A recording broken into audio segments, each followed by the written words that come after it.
ഇനി ഇവിടെ നിൽക്കാൻ പറ്റില്ല. രാത്രി ആയി കഴിഞ്ഞാൽ ഈ ഫാഷൻ ഷോ കണ്ടു മടുത്തു. ഇനി ഞാൻ ഇവിടെ നിന്നാൽ എന്റെ ജീവിതം വവ്വാല് ചപ്പിയ മാങ്ങ. ഇവര് നമ്മുടെ ദരിദ്രവാസികളാ, അല്ല അയൽവാസികളാ. ഇപ്പോഴാ ഞാൻ ശ്രദ്ധിച്ചത്. എന്റെയും ചേട്ടന്റെയും ശബ്ദം ഒരുപോലെ ഇരിക്കുന്നു. എന്റെ നാടെവിടെ? കായംകുളത്താ. ആ പണ്ട് ഞാൻ അതിലേക്ക് വന്നിട്ടുണ്ട്. അതൊരു വിഷമില്ലേ?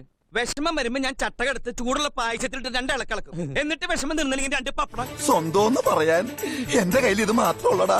നീ പുറത്തേക്ക് ഇറങ്ങി വാതിലടച്ച ഈ അണ്ടർവെയർ ഊരി ജനലിൽ കൂടി ഞാൻ തരാം. എന്റെ മകൻ ഇപ്പോഴും ജീവിച്ചിരിപ്പുണ്ടോ?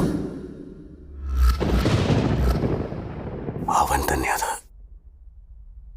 എങ്ങനെ അവൻ രക്ഷപ്പെട്ട് ഇവിടെ വന്നു? ഒന്നുമല്ലെങ്കിലും എന്റെ കാല് ശരിയാക്കി അതിനെ പരിശീലിപ്പിച്ചത് ഇയാളാണല്ലേ. ഒരു കാര്യമില്ലെങ്കിലും തനിക്ക് ഒരിക്കട്ടെ ഒരു കൈ. എടി DGPയുടെ മോളെ, ഇനിയാണ് സഞ്ജീവന്റെ യഥാർത്ഥ മുഖം നീ കാണാൻ പോണത്. എന്റെ കണ്ടകശിനി തീർന്നു, ഇനി നിന്റെ കണ്ടകശിനി ആടി.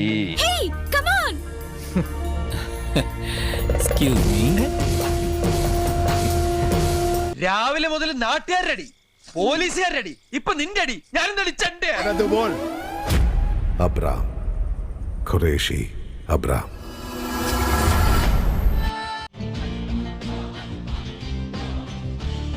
ബേജാറാക്കല്ലേ കോയ, നമ്മൾ ഇവിടെയൊക്കെ തന്നെ ഉണ്ട്.